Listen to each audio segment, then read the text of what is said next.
죄는 우리로 하여금 어리석은 선택을 하게 합니다. 순간적인 죄의 즐거움과 그 죄로 말미암아 치러야 될 대가를 서로 바꾸는 그런 바보 같은 거래를 하게 하기 때문입니다. 죄는 우리의 인생을 길게 보지 못하게 합니다. 넓게 보지 못하게 합니다. 짧고 좁게 보게 하는 것이죠. 순간을 포기하고 영혼을 선택해야 하지만 죄는 우리로 하여금 순간을 선택하고 영혼을 포기하게 만드는 것입니다. 죄는 하나님을 떠나는 것입니다. 하나님을 떠난 인간은 마치 물을 떠난 물고기와 같습니다. 나무에서 끊어진 가지와 같습니다. 그리고 목자의 보호를 떠난 양과 같은 것입니다. 그런데 죄는 하나님을 떠나는 것에 그치지 않습니다. 죄는 반드시 자랍니다. 욕심이 잉태한 즉 죄를 낳고 죄가 장성한 즉 사망을 낳느니라. 죄는 반드시 성장합니다.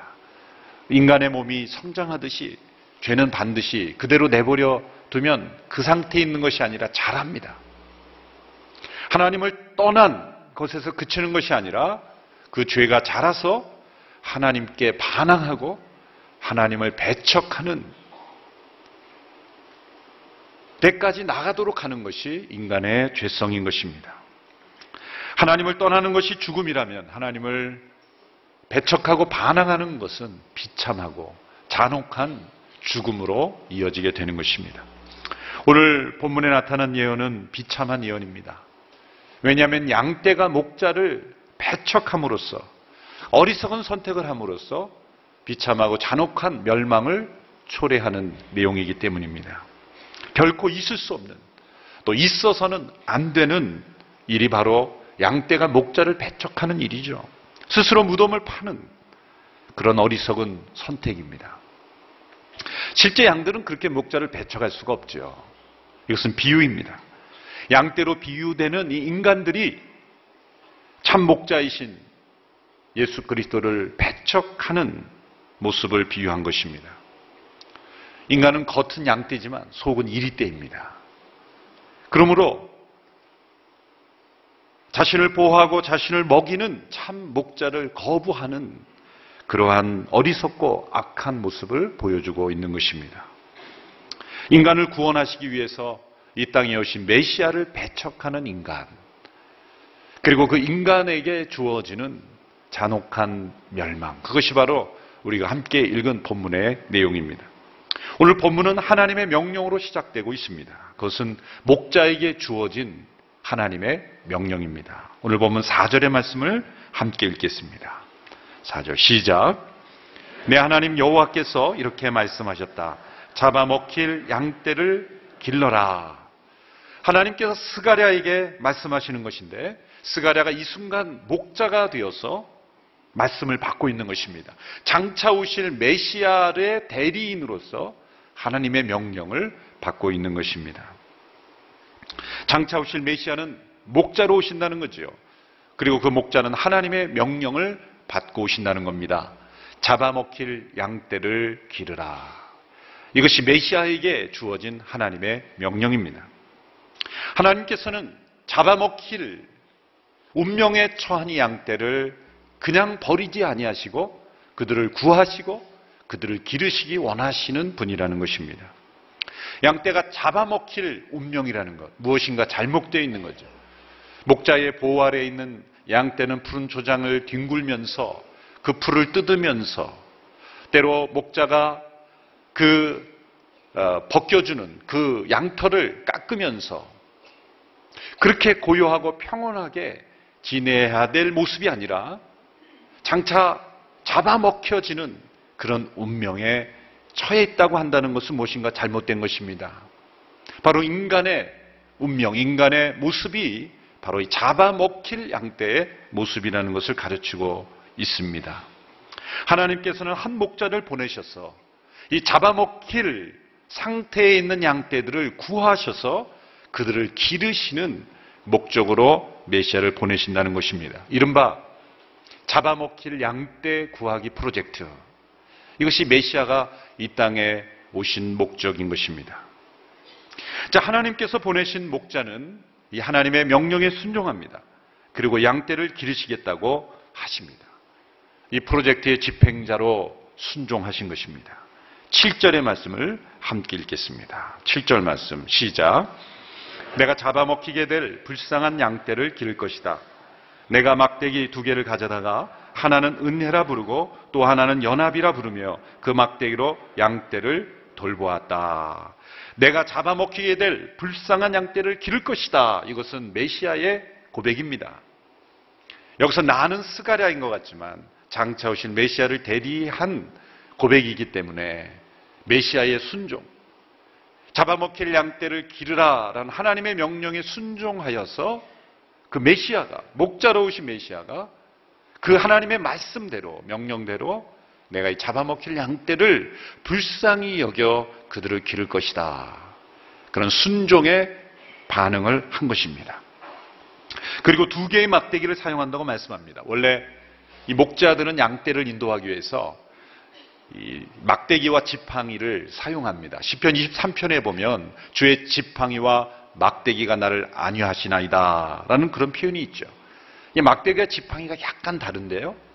같은 올리브 나무로 만들어진 것이 하나는 가지로 이용하고 하나는 뿌리를 이용해요.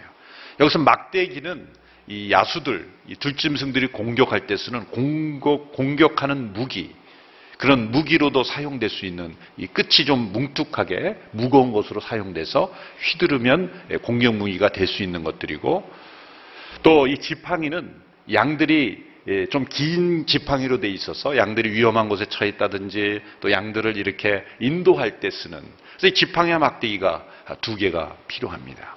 근데 오늘 본문에서는 막대기 2개라고 표현됐습니다. 하나의 이름을 은혜라고 부르고 또 하나의 이름을 연합이라고 불렀습니다. 그래서 하나님께서 보내신 목자가 어떻게 양떼들을 다스리는가, 그 메시아가 다스리는 나라의 중요한 원리를 설명하는 것이죠. 하나의 이름은 은혜이고 또 하나의 이름은 연합인 것입니다. 은혜란 무엇입니까? 하나님이 위에서 주시는 겁니다. 수직적인 축복, 수직적인 위에서부터 아래로 우리에게 주어지는 것이 은혜입니다. 연합은 무엇입니까? 수평적인 축복이죠. 백성들 가운데서 서로 연결됨으로 이루어지는 하나됨의 축복. 하나님께서 보내시는 목자, 메시아가 다스리는 공동체 가운데는 언제나 이 2가지의 원리가 있습니다. 하나는 은혜입니다. 위로부터 주어진 은혜. 그리고 수평적인 연합입니다. 나의 나된 것은 하나님의 은혜라라고 고백된 사람들, 그 사람들에게 진정한 연합이 이루어지는 것입니다. 나의 나된 것은 나의 능력이라 이렇게 생각하는 사람은 절대 연합이 이루어지지 않습니다.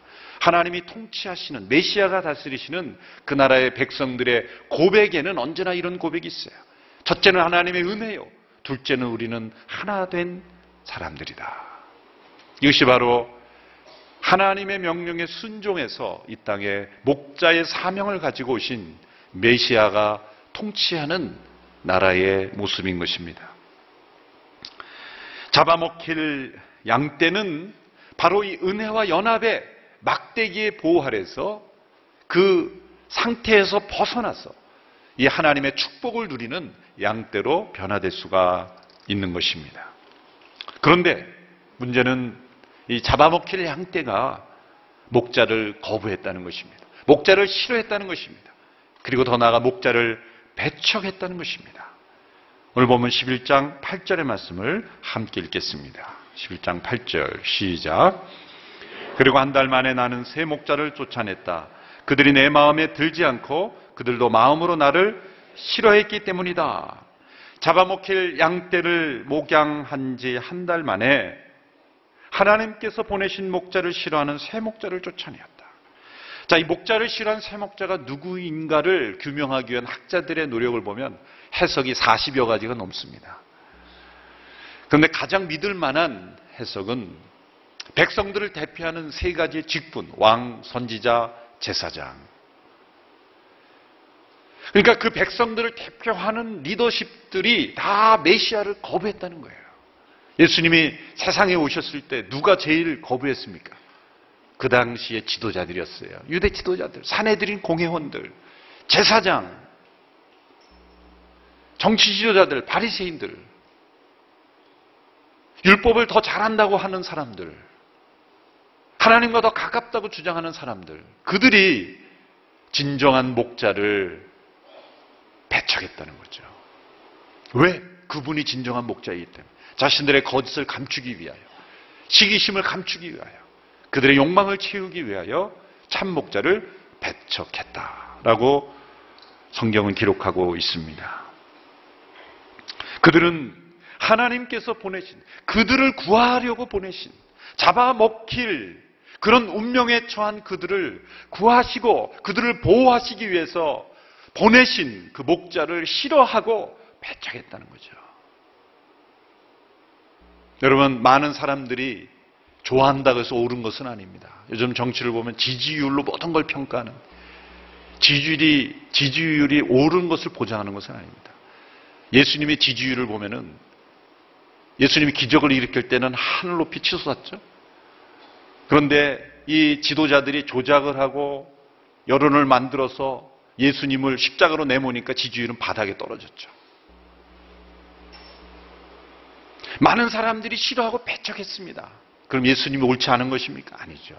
오늘 이 땅에 필요한 지도자는 지지율이 높지 않아도 올바른 이야기를 할 수 있는 지도자.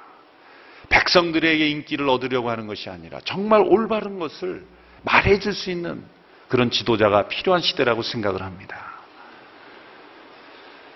그들은 예수님을 거절했습니다. 배척했습니다. 사람들은 자신을 구하러 온 목자를 싫어했고 배척했습니다. 종이 주인을 배척한 것이고 피조물이 창조주를 배척한 것입니다. 얼마나 어리석은 모습입니까? 마가복음 12장에 보면 예수님이 이러한 모습을 비유를 들어 설명했죠. 악한 포도원 농부들의 비유입니다. 어느 포도원 주인이 그 농부들에게 포도원을 맡기고 먼 여행을 갔습니다. 이제 추수할 때가 돼서 그 수확을 받기 위해서 종을 보냈더니 그 종을 때리고 돌려보냈어요. 주인은 또다시 다른 종을 보냈습니다. 다시 온 종도 또다시 때리고 돌려보냈어요. 종을 다시 또 보냈습니다. 이제는 죽이기까지 했습니다. 수차례 여러 번 종들을 보냈지만 그 농부들은 거절하고 그 주인이 보낸 종들을 배척했습니다. 마지막 그 주인이 낸 카드는 바로 사랑하는 아들을 보낸 것입니다. 내 아들은 존중하겠지라고 생각해서 그 아들을 보냈습니다. 그러나 그 농부들은 오히려 이 아들을 죽이면, 이 포도원의 상속자인 아들을 죽이면 이 포도원이 우리의 것이 될 것이다라는 생각에 그 아들까지 죽였습니다. 자, 이 포도원 주인의 아들까지 죽인 이 악한 농부들을 어떻게 우리가 대해야 합니까? 여러분이 주인이라면 어떻게 대하겠습니까? 이 주인은 인내심이 많은 주인이었습니다. 종을 한 번만 보낸 것이 아니라 여러 번 보냈습니다. 그리고 아들까지 보냈습니다. 사실 종이 한 번 맞고 돌아왔을 때 바로 조치를 취했더라면 그런 일이 없었겠죠? 왜 그런 어리석은 선택을 했습니까? 인내심이 많은 주인이기에, 사랑이 많은 주인이기에. 아들까지 보냄으로 올바르게 해보려고 했지만 그 아들까지 죽임으로써 더 이상은 줄 사랑이 없는 거예요. 더 이상은 인내할 수 없는 겁니다. 하나님의 아들까지 우리에게 보내셨건만 사람들은 그 아들까지 죽였습니다. 십자가에서 죽임으로 하나님을 거절하고 배척하고 인간이 역사의 주인이 되기를 원했던 것, 이것이 바로 십자가의 사건입니다. 더 이상의 인내는 하나님께 요구할 수 없는 것입니다. 이제는 공의로운 심판만이 주어질 뿐인 것입니다. 흔히 예수님을 안 믿으면 심판받는다는 그런 말에 불신자들이 불쾌하죠. 단편적으로 들으면 안 믿어도 잘 살 수 있는데 안 믿을 때 괘씸죄로 심판받는다고 말하는 것처럼 들립니다. 여러분, 예수 안 믿기 때문에 괘씸해서 처벌받는다 그런 뜻이 아니라 안 믿으면 우리 운명은 어떻게 됩니까? 오늘 본문에 의하면 잡아먹힐 양떼입니다. 이미 잡아먹히는 양떼, 그런 운명에 처한 인간을 구원하시기 위해서 하나님이 보내신 목자, 그 목자를 배척할 때는 이미 멸망되기로 멸망의 처해 있는 그 운명대로 우리는 죽게 되는 거예요. 그러므로 예수님을 안 믿으면 심판받는다는 것은 우리를 구원하실 수 있는 하나님의 마지막 구원의 방법을 거절했기 때문에 멸망되어지기로 작정된, 그렇게 운명에 처한 우리들이 그 운명대로 되어버리는 것뿐이라는 거죠. 우리는 그 말씀을 잘 전해야 되는 것입니다. 예수님을 믿을 때 많이 잡아먹힐 양떼의 운명에서 벗어나 하나님의 보호 아래 축복받은 양떼가 되는 것입니다. 예수님의 제자였던 가룟 유다는 예수님을 은 30세겔에 팔아넘겼습니다. 놀랍게도 이 사건은 오늘 본문에 이미 예언되어 있던 사건이었습니다. 오늘 본문 12절 13절의 말씀을 함께 읽도록 하겠습니다. 12절 13절 말씀 시작. 내가 그들에게 말했다. 너희가 좋다고 생각하면 내가 받을 몸값을 내게 주고 주기 싫으면 그만두라. 그러자 그들은 내 몸값으로 은돈 30을 달아주었다. 여호와께서 내게 말씀하셨다. 은돈 30은 그들이 내 몸값으로 매긴 값이다. 그 돈을 토기장이에게 던져줘라. 나는 은돈 30을 여호와의 성전에서 토기장이에게 던져주었다. 예수님께서 가룟 유다에 의해서 은 30세겔에 팔린 사건은 이미 예언된 사건입니다. 예수님은 운명의 희생자가 아니었습니다. 역사상의 많은 지도자들이 자신의 사랑하는 부하, 제자, 주변 사람에 의해서 배신당하고 멸망되는 것처럼 자신이 예측하지 못했던 그런 기구한 운명의 희생자가 아니었다는 걸 보여주는 거죠. 가룟 유다가 이 말씀을 읽고 유대 지도자들이 이 스가랴의 말씀을 읽고 예수님이 메시아라는 것을 이루어드리기 위해서 은 30에 거래했습니까? 그들은 순간적인 예수님을 멸시하고 모욕하기 위해서 은 30에 거래한 겁니다. 율법에 의하면 출애굽기 21장에 보면 이 은 30의 세켈이 어떤 가치라는 게 나옵니다. 그것은 어느 집의 종이 다른 집의 소에 의해서 다쳐서 죽었을 경우에 그 종의 죽은 몸의 값으로 지불하는 것이 은 30입니다. 죽은 종의 몸값. 그 당시에 종에 대한 그 생각은 너무나 아주 하찮게 여겼던 그 시대에 죽은 종의 그 시체값으로 주는 것이 은 30이었어요. 그러면 예수님을 은 30에 넘겼다는 것은 아주 가치 없이 죽은 종의 몸값 정도로 예수님을 거래했다는 거예요. 그건 예수님에게 모욕을 주기 위한 거래였다는 것이죠. 율법을 잘 알았던 그들은 그 의도적으로 은 30을 책정한 것입니다. 그 순간 그들은 자신들이 스가랴에 예언된 그 말씀의 성취의 한 부분이라는 것을 그들은 알지 못했을 것입니다. 이것을 보고 결정한 것은 아닐 겁니다. 이후에 그들은 자신들의 행동조차 스가랴에서 예언됐다는 것을 알고 그들은 전율을 느꼈어야만 하는 것입니다. 오늘 본문에 보면 이 목자가 몸값을 요구하죠. 몸값을 내게 주라. 이 목자가 진정 요구하는 몸값은 얼마였을까요? 이들은 은 30에 이 하나님이 보내신 목자의 그 값을 치루었습니다. 그러나 하나님께서 보내신 목자가 정말 원하는 목자의 몸값은 무엇일까요? 그것은 돈이 아니었습니다. 이 땅에 오셔서 그 잡아먹힐 양떼의 운명을 구하시기 위해서 하나님 보내신 목자는 자신의 생명을 다 바쳤습니다. 요한복음 10장 11절의 말씀을 보십시오. 나는 선한 목자다. 선한 목자는 양들을 위해 자기 생명을 내놓는다. 요한복음 10장 17절 18절의 말씀입니다. 내 아버지가 나를 사랑하시는 까닭은 내가 생명을 다시 얻기 위해 생명을 내놓았기 때문이다. 누가 내게서 생명을 빼앗는 것이 아니라 내가 스스로 내놓는 것이다. 나는 그것을 내놓을 권세도 있고 또 다시 얻을 권세도 있다. 이 계명은 내가 내 아버지께로부터 받은 것이다. 예수님은 억울한 배신에 의하여 어쩔 수 없이 죽은 것이 아니라 목자로서 양을 대신하여 이 잡아먹힐 양떼의 운명을 구원하시기 위해 스스로 잡아먹히신 거예요. 스스로 자기 생명을 내놓으신 겁니다. 예수님은 내놓을 권세가 있고 다시 얻을 권세도 있는 분이셨습니다.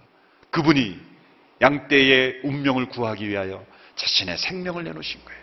그 생명을 내놓으신 목자의 몸값으로 우리는 무엇을 드려야 합니까? 돈이 아닙니다. 사람들은 은 30으로 목자의 몸값을 치루었습니다. 그러나 그 목자가 원하는 몸값은 바로 양떼들이 목자의 음성을 듣고 믿고 순종하는 것입니다. 그 목자를 찬양하고 예배하는 것입니다. 그것이 목자가 요구하는 유일한 몸값인 것입니다.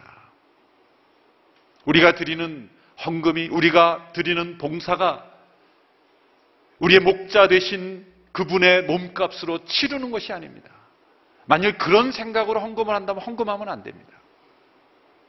은 30으로 목자의 몸값을 치르는 것과 같기 때문이죠. 아무리 많은 돈을 하나님 앞에 드린다 할지라도 그 목자의 음성을 듣고 순종하는 모습이 없다면 하나님은 그것을 은 30으로 여길 것입니다. 그러나 때로 드릴 것 없다 할지라도, 과거에 2렙돈이라 할지라도 그 목자의 음성에 순종하고 믿고 의지하며 살아가는 삶이 드리는 헌금은 하나님께서는 진정한 몸값으로 바르시는 거예요. 왜? 전부를 드렸다라고 말하기 때문에. 진정한 목자의 몸값을 주 앞에 드릴 수 있는 우리 모두가 될 수 있게 되기를 축원합니다. 하나님께서 보내신 참 목자를 배척하고 모욕하는 이 양떼들에게 하나님께서 마지막으로 내리시는 조치는 무엇입니까? 첫째로 하나님은 그 양떼를 더 이상 불쌍히 여기지 않습니다. 오늘 본문 6절의 말씀을 함께 읽겠습니다. 6절 말씀 시작. 여호와께서 하신 말씀이다. 내가 더 이상 이 땅에 사는 사람들을 불쌍히 여기지 않을 것이다. 내가 사람들을 그 이웃의 손과 왕의 손에 넘겨줄 것이다. 그들이 이 땅을 치겠지만 내가 그들의 손에서 이 땅에 사는 사람들을 구해주지 않을 것이다. 하나님께서 불쌍히 여기지 않은 인생은 얼마나 처참합니까?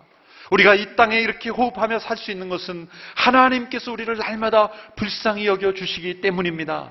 잡아먹힐 양떼의 운명에서 우리가 하나님의 보호 아래 살 수 있는 것은 하나님이 우리를 불쌍히 여겨주셨기 때문입니다. 그러므로 하나님이 내가 더 이상 불쌍히 여기지 않겠다라는 것은 곧 얼마나 큰 멸망의 말씀입니까?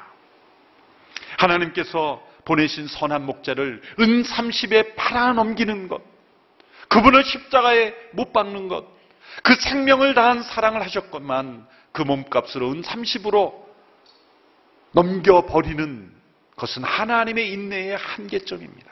하나님의 긍휼을 마르게 하는 거예요. 우리의 끊임없는 불순종과 죄, 그 목자의 몸값을 인정하지 않는 자들에게는 하나님께서 가지고 계신 그 긍휼을 말라버리게 하는 것이죠.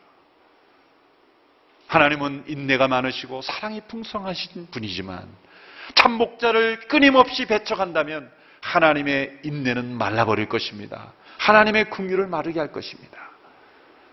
그 결과 하나님은 어떤 일이 일어납니까? 하나님께서 불쌍히 여기지 않으면 끔찍한 멸망이 옵니다.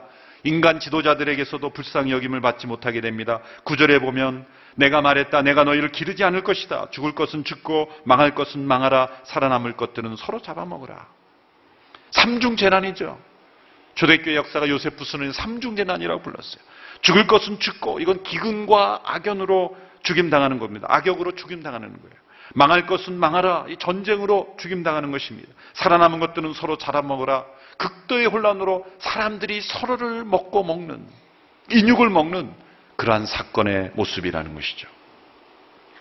하나님의 긍휼이 그쳐지면 역사는 극도의 혼란에 빠지게 되는 것입니다. 그러므로 날마다 우리는 아침에 눈을 뜨자마자 하나님께 이렇게 기도해야 합니다. 하나님, 이 땅을 불쌍히 여겨 주십시오. 하나님, 우리 가정을 불쌍히 여겨 주십시오. 하나님, 이 나라 민족을 불쌍히 여겨 주시고 하나님, 나를 불쌍히 여겨 주십시오. 하나님의 긍휼하심을 날마다 구하는, 이 땅에 하나님의 긍휼이 그쳐지지 않게 하기 위해서 우리 하나님이 보내신 그 참 목자 되신 그분을 날마다 높여드리며 인정하며 그분의 음성에 순종하는 양떼가 되실 줄로 믿습니다. 둘째로 하나님께서 내린 조치는 하나님께서 맺으신 약속을 깨트려 버리신다는 거예요. 오늘 본문 10절과 14절의 말씀을 함께 읽겠습니다. 10절 먼저 읽습니다. 시작. 그런 다음에 은총이라고 쓴 내 막대기를 가져다가 부러뜨리며 내가 모든 백성들과 맺은 약속을 깼다. 14절. 그러고 나서 나는 연합이라고 부르는 두 번째 막대기를 부러뜨리며 유다와 이스라엘의 형제관계를 끊어버렸다. 하나님께서 백성들과 맺은 그 약속을 깨트려 버리시는 그 증거로 하나님의 그 목자가 사용하는 두 개의 막대, 은혜와 연합이라고 부르는 막대기를 부러뜨리는 거예요. 그 무엇을 상징하는 겁니까? 하나님께서 맺으신 약속을 깨트려 버리신다는 거예요. 얼마나 무서운 말씀입니까? 하나님은 얼마나 약속을 소중하게 생각하시는지 몰라요. 하나님은 스스로 하신 약속을 지키기 위해서 자기 아들을 십자가에 못 박으신 거예요. 창세기에 보면 이 하나님의 약속이 나옵니다. 인간과 맺으신 그 약속을 하나님이 얼마나 소중하게 생각하는지. 아브라함이 하신 약속, 너를 축복하는 자는 축복하고 저주하는 자는 저주하리라 하는 그 말씀처럼 창세기를 보면 아브라함을 공격하는 자는 반드시 멸망하고 아브라함을 축복하는 자는 축복해요. 말씀 그대로 이루어집니다. 아브라함과 언약을 맺습니다. 동물을 두 개로 쪼개고 하나님의 횃불이 지나갑니다. 그것은 무엇을 의미합니까? 이 언약이라는 것, 베리트, 그것은 고대 사회에 결코 어겨서는 안 되는 약속을 상징하기 위해서 동물을 두 개로 쪼갭니다. 그리고 그 사이로 서로 지나갑니다. 계약 당사자인 A와 B 당사자가 그 쪼개진 동물 사이로 지나가는 것을 무엇을 의미합니까? 만일 우리가 이 약속을 어기면 이 동물처럼 쪼개질 것이다. 죽을 것이다. 생명을 내건 약속이라는 거예요. 이 베리트라는 하나님의 약속이라는 거예요. 인간은 수없이 그 약속을 깨트렸죠. 그러나 하나님은 약속을 지켰어요.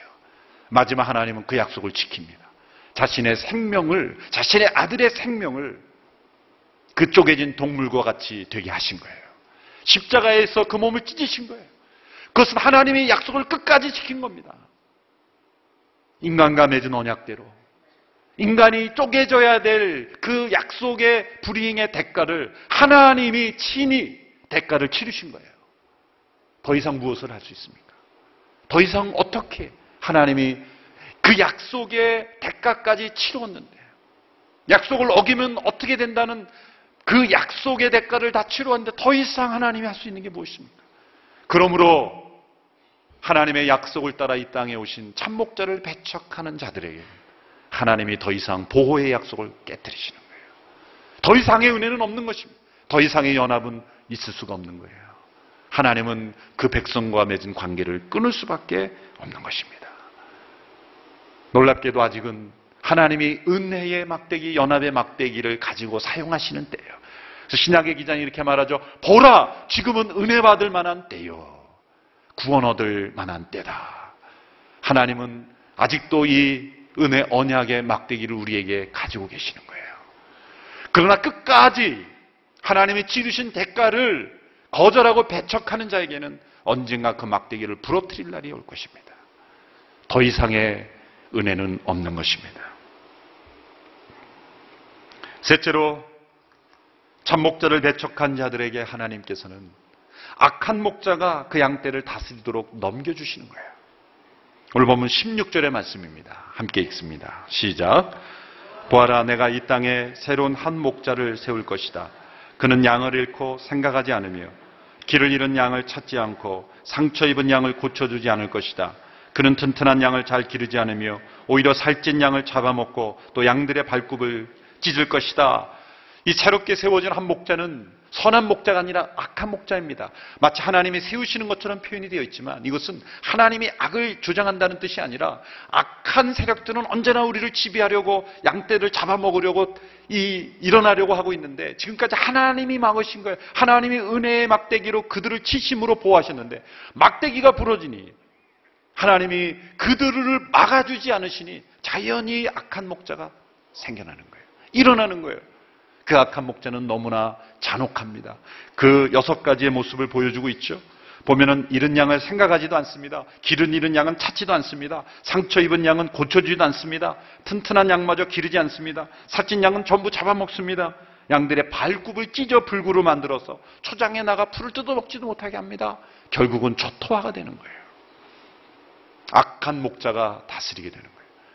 선한 목자의 다스림을 거부하는 인생은 반드시 악한 목자의 다스림을 받게 돼 있다는 거예요. 결론적으로 우리에게 오신 참 목자이신 예수 그리스도를 거부하고 배척하는 것은 할 수도 있고 안 할 수도 있는 것이 아닙니다. 세상에서 가장 어리석은 선택을 하는 것입니다. 가장 바보 같은 선택을 하는 것입니다. 잡아먹힐 양떼의 운명에 처한 자들을 구원하시기 위해 오신 그분을 거부하는 것이기 때문입니다. 이 하나님의 최후의 은혜, 하나님의 최고의 사랑을 거부하는 작업, 배척하는 자들에게는 최후의 심판, 최고의 형벌만이 기다리고 있을 뿐이라는 거죠. 둘째로 예수님께서 보내신 그 참목자의 몸값을 우리가 진정 드리지 않을 때, 은 30에 넘겨버릴 때는 우리가 그 몸값을 치르게 된다는 거예요. 주님께 드릴 최고의 몸값, 사랑과 순종과 경배와 찬양의 몸값을 주님 앞에 온전히 드리는 우리 모두가 되기를 축원합니다. 날마다 우리에게 오신 참 목자를 우리 인생의 목자로 삼고 그분의 은혜의 연합의 막대기에 돌보심 가운데 우리가 살 수 있게 되기를 축원합니다. 시편 23편 기자는 이렇게 고백했습니다. 내가 사망의 음침한 골짜기로 다닐지라도 해를 두려워하지 않을 것은 주께서 나와 함께 하심이라. 주의 지팡이와 막대기가 나를 안위하시나이다. 주께서 내 원수의 목전에서 내게 상을 베푸시고 기름으로 내 머리에 바르셨으니 부으셨으니 내 잔이 넘치나이다. 내 평생의 선하심과 인자하심이 정녕 나를 따르리니 내가 여호와의 집에 영원히 거하리로다.